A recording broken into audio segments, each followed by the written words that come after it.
Selamat datang di Beetle Channel, semoga kita bahagia. Jangan lupa subscribe, like, komen dan share agar channel ini semakin berkembang. Terima kasih. Novel Kekuasaan dan Kekayaan, Bab 262. Tunggu, Dong Suebing berpikir sejenak dan melemparkan 10.000 rem ke atas meja. Nomor 7, 10.000 RMB. Chu Feng menghela nafas dalam hatinya. Dia bertaruh pada satu nomor lagi. Berapa peluang untuk menang? Apa yang dipikirkan Ketua Dong? Roda rolet berputar 5 detik 10 detik 20 detik di bawah pengawasan para pemain. Bola kecil mendarat di angka 32 terlebih dahulu, sebelum melompat ke angka 15 di sampingnya. Dong Suebing menyipitkan matanya. Kembali 2 menit, semuanya terlintas. Roda roulette tidak bergerak, dan para pemain memasang taruhan mereka. Dealer itu memandang Dong Suebing dan tersenyum. Apakah ada taruhan lagi? Jika tidak, saya akan menghidupkan kemudi. Tunggu, Dong Suebing mencoba yang terbaik untuk menggunakan ekspresi dan nada yang sama dan melemparkan 10.000 RMB ke atas meja. Nomor 15, 10.000 RMB.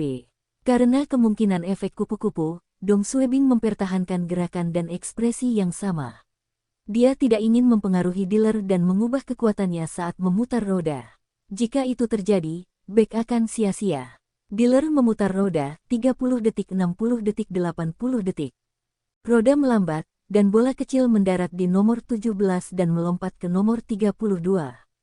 Dong Suebing memang merasakan perbedaan dari sebelumnya, dan bola memantul dari nomor 32 ke 15 dan berhenti.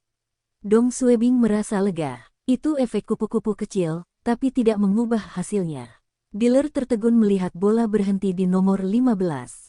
Para pemain di sekitarnya memandang Dong Suebing, berpikir betapa beruntungnya pria itu. Chu Feng menarik napas dalam-dalam dan mengepalkan tangannya erat-erat. 15. Itu nomor 15. Ini memenangkan hadiah utama. Dong Suebing tersenyum. Aku menang, kan? Selamat. Mohon tunggu sebentar. Dealer itu memandang Dong Suebing dan berjalan ke sebuah kotak tidak jauh dari situ. Dia mengeluarkan 350.000 RMB dari kotak dan memberikannya kepada Dong Suebing. Chu Feng tidak menyangka kepala Dong seberuntung itu memilih nomor pemenang dari lebih dari 30 nomor. 350.000 RMB. Mereka telah menyelesaikan misi mereka dengan jumlah ini. Berdasarkan rencana mereka harus memberitahu kepala Liang untuk mengirim anak buahnya untuk menyerang tempat ini. Dia menunggu Dong Suebing memberinya sinyal, tapi kepala Dong bahkan tidak melihatnya. Dia terus berjudi. Chu Feng tercengang. Apa yang sedang dilakukan Ketua Dong? Dong Suebing ingin melanjutkan. 350.000 RMB tidak cukup untuk menjatuhkan Jin Dimension. Karena dia ada di sini, dia harus memastikan dia menutup Jin Dimension dengan pukulan keras. Dong Suebing ingin menyelesaikan masalah untuk Yu Meixia, Zhou Mei, dan penduduk desa. Silakan pasang taruhanmu. Dealer itu tersenyum. Dong Suebing melemparkan setumpuk catatan tanpa berpikir. 50.000 RMB di nomor 14. Dong Suebing tidak menggunakan back untuk beberapa ronde berikutnya dan kalah 5 hingga 6 kali. Dia hanya punya 100.000 tersisa. Bukannya Dong Suebing tidak ingin menang, tapi orang akan curiga jika dia menang di setiap ronde. Putaran ke-7. Dong Suebing menarik napas dalam-dalam dan mengeluarkan semua uangnya. 100.000 RMB di nomor 8. Dealer dan pemain lain sudah terbiasa dengan kelakuan gila Dong Suebing, dan mereka melanjutkan taruhan mereka. Roda mulai berputar. Bola kecil itu bergerak sepanjang roda. Setelah sekitar 1 menit, roda mulai melambat, dan bola berhenti di nomor 33. Kembali 2 menit. Waktu kembali ke 2 menit yang lalu. Silakan pasang taruhanmu. Dealer itu tersenyum. Dong Suebing mendorong uangnya ke depan. 100.000 RMB di nomor 33. Namun kali ini hasilnya berbeda dari sebelumnya. Mungkin dealer telah menggunakan lebih banyak kekuatan. Setelah sekitar 1 menit, bola tidak berhenti di nomor 33. Ia berhenti di nomor 17, dan nomor di sampingnya adalah 33. Dong Suebing tidak membuang waktu sedetik pun dan bergumam. Kembali 2 menit. Waktu kembali ke 2 menit yang lalu, lagi. Silakan pasang taruhanmu, kata dealer itu. Dong Suebing memiliki keraguan di dalam hatinya saat dia mendorong uangnya ke depan. 100.000 RMB di nomor 17. Roda mulai berputar. Chu Feng sedang menatap bola kecil itu, dan keringat mengalir dari dahinya. Hanya itu uang yang mereka punya. Jika kalah, rencana untuk menjatuhkan Jin di mansion akan gagal. Apa yang dipikirkan Ketua Dong? Bagaimana dia bisa mengandalkan keberuntungan untuk melaksanakan rencana ini? Itu terlalu berisiko. Saat bola berhenti, Chu Feng tidak bisa mempercayai matanya. 17. Itu nomor 17. Wajah dealer berubah dan menatap Dong Suebing. Dong Suebing tertawa. Saya menang 3,5 juta. Ini adalah kemenangan besar, 3,5 juta. Para pemain di sekitarnya tercengang saat mendengar Dong Suebing. Mereka mulai berbisik satu sama lain. Sejak kasino ini dibuka, beberapa orang memenangkan lebih dari 1 juta RMB. Tapi belum ada yang pernah mendengar ada orang yang memenangkan 3,5 juta. Jumlah ini hampir sama dengan pendapatan satu hari kasino. Dong Suebing melihat ke arah dealer. Apakah kamu akan memberiku uangku? Maaf, kami perlu waktu untuk bersiap. Dealer itu berhenti sejenak dan pergi untuk menelepon di konter di sampingnya. Chu Feng melihat tampilan santai kepala Dong dan menarik napas dalam-dalam. Keberuntungan, kebetulan. Chu Feng merasa roulette adalah permainan untung-untungan, tapi sekarang dia tidak mempercayainya. Bagaimana seseorang bisa bertaruh pada nomor pemenang 2 kali? Ini tidak mungkin. Kemungkinannya kurang dari 1.000. Chu Feng memperhatikan kedua kali kepala Dong bertaruh pada nomor pemenang adalah ketika dia tidak punya uang tersisa. Ditambah dengan apa yang dikatakan kepala Dong sebelum datang ke rumah Jindi, Chu Feng memiliki alasan untuk percaya bahwa kepala Dong mengetahui nomor pemenang. Tapi apakah ini mungkin? Chu Feng tidak mempercayainya, tapi inilah faktanya.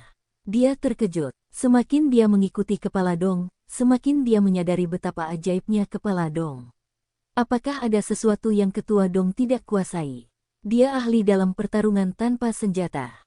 Dia adalah penembak jitu. Kini, dia membuktikan dirinya ahli dalam perjudian pada saat yang sama.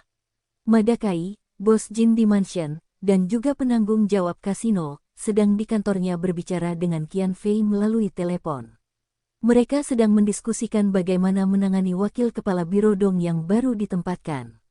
Madakai tahu rumah Jin di tidak bersih, dan dia sangat ingin menyingkirkan kepala Dong. Jika ada pemimpin keamanan publik yang ingin mengejar kasus pembunuhan atau kasus terkait lainnya, Jin di mansion harus mengambil tindakan pencegahan, dan bisnis mereka akan terpengaruh.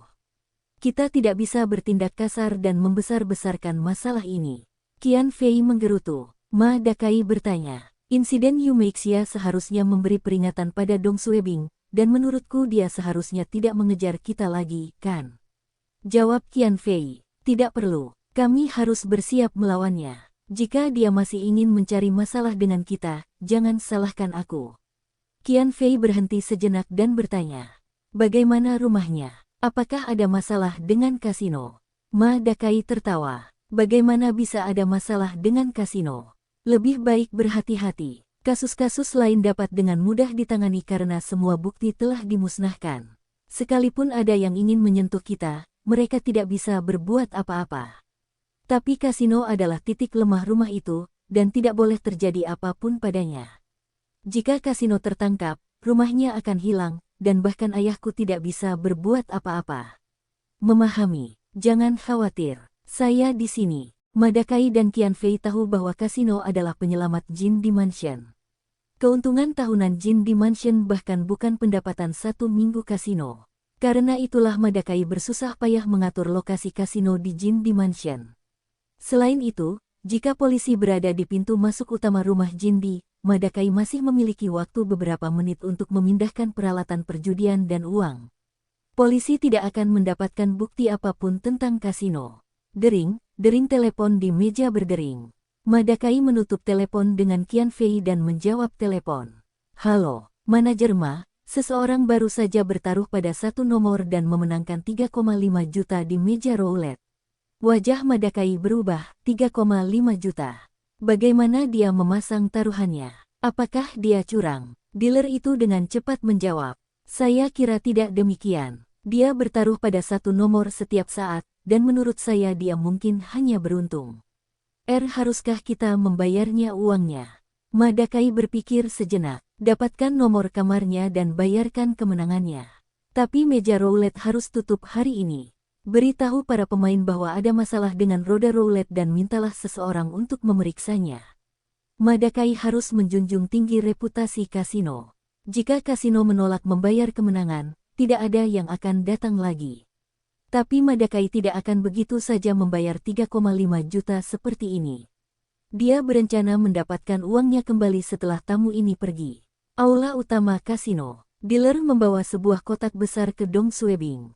Ini 3,5 juta. Silakan periksa. Kasino memiliki uang tunai untuk operasinya. Tapi setelah membayar begitu banyak uang, kasino tidak punya banyak lagi. Dong Suebing mengangguk dan menatap Chu Feng. Chu Feng mengerti dan pergi untuk memeriksa jumlahnya. Bersambung, terima kasih telah menyaksikan dan mendukung channel ini.